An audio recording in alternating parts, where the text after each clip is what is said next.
Pravačka či lavačka? Pravačka. Na z druhej strany.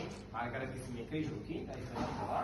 Dám na solar plexe. Áno, tvoja ruka bude na solar plexe a druhá tam. A teraz iba zatvor oči a nové vnímaj, ako pravou rukou púšťaš do solar plexu, ide to z druhej strany, príjmaš ľavou rukou. Niekedy sa možno, že pocítiš, niekedy nepocítiš. Dobre. To je jedno. Pár sekúnd, pol minúty, to stačí. Tak, solar plexus a druhá čakra, presne tak, rovnaký postup.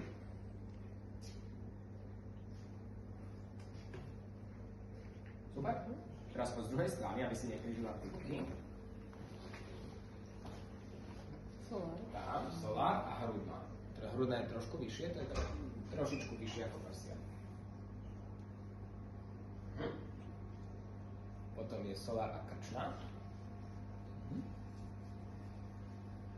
Dobrá vec na tom je, že tie čakry majú zásah oveľa ďalej ako tvoje ruky. A tým, že nepracuješ ešte z reiki úplne, ale pracuješ ako keby s tokom energie v čakrách, tak nemusíš mať napríklad že ruku až tu, ale môžeš mať kľudne aj túto. Vieš, že ten zásah čakry je kľudne až potiaľ. Aha.